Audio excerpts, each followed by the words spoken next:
Hello everybody. Before the video starts, please hit the subscribe button. I appreciate that very much. Thank you. Yo, what's up, guys? Today we're gonna be looking at Gojo Divine as well as Yuta Divine.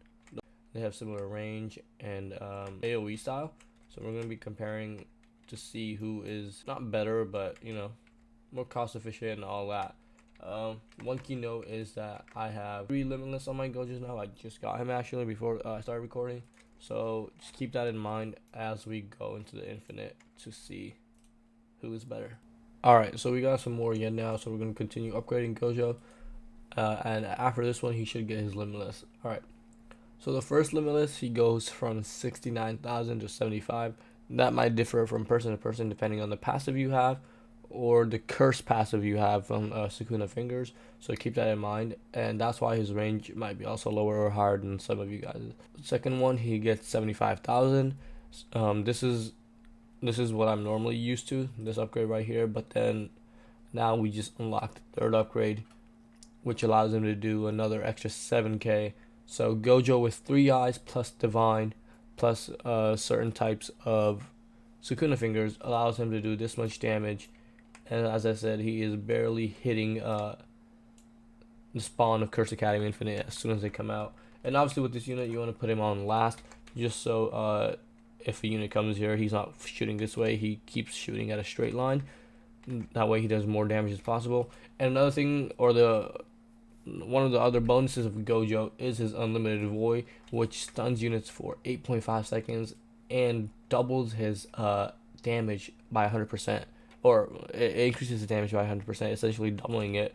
So that is really insane. So without any Irwin buff or anything, he's looking at 89,748 every 4.9 seconds.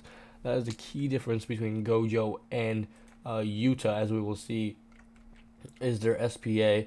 Gojo has a much lower SPA than Yuta. With the Irwin buff, Gojo is looking around 112,000 damage. Is that it? No. Yeah, 112,000 damage throughout the entire map, because you can always have constant buffs with 2 Irwins on your team. So this is his actual damage if you can constantly buff him.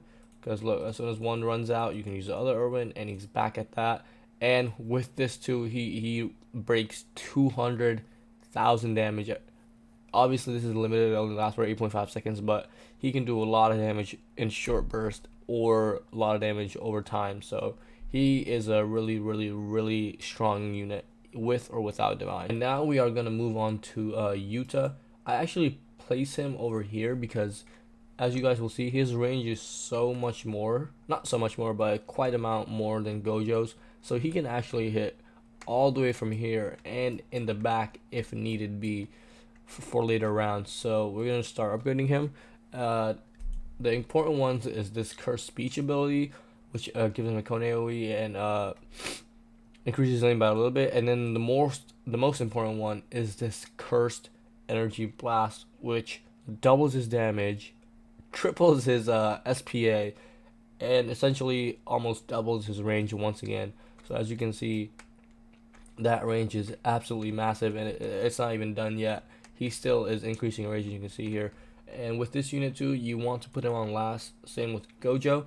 That way he attacks in a straight line at the last enemy possible of his range, so he keeps attacking everyone in front of it and does not shoot left or right and missing half his targets. Alright, we're going to max him out now. And one important key thing about Yuta you guys should notice is from upgrade 8 to upgrade 10, he basically doubles his damage. As you can see right now, he's at 100,000 damage roughly. So with upgrade 8, he gains a 50k.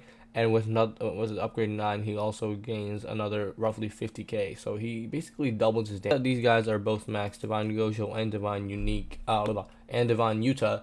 We can actually start comparing their damage side by side. So Yuta is doing a lot more damage than Gojo. Obviously, Yuta's doing almost 200k, while Gojo's only doing about 10k less than 10k under 100k.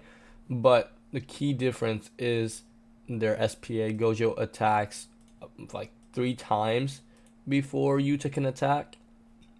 So in that 3 times, Gojo does 112k with his Irwin boost, which is pretty permanent, and that raises Yuta to 245,000 every 14.3 seconds. And I don't think I have the best curse trait on him. I could get a little bit better reduction of SPA with the cost of his range, because his range is absolutely massive already. So this could be a lot better too, maybe like 13 seconds at best. Yeah, so many secret boss. But yeah, Gojo, keep that in mind. Gojo attacks roughly 3 times, depending on what passive you have, but we're comparing divine to divine. He attacks 3 times before Yuta can attack. So that is another key difference.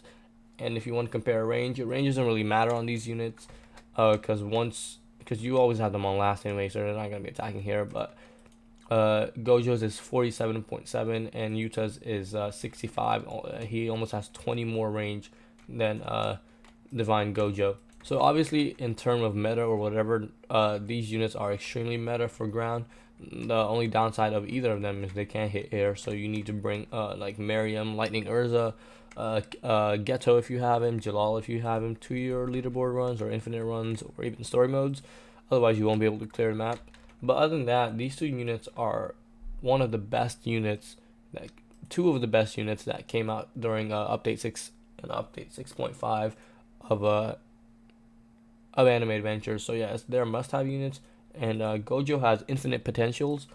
Um, the more you upgrade him, the better he will get. So eventually, he will do more damage than Yuta, but that's gonna take so much grind.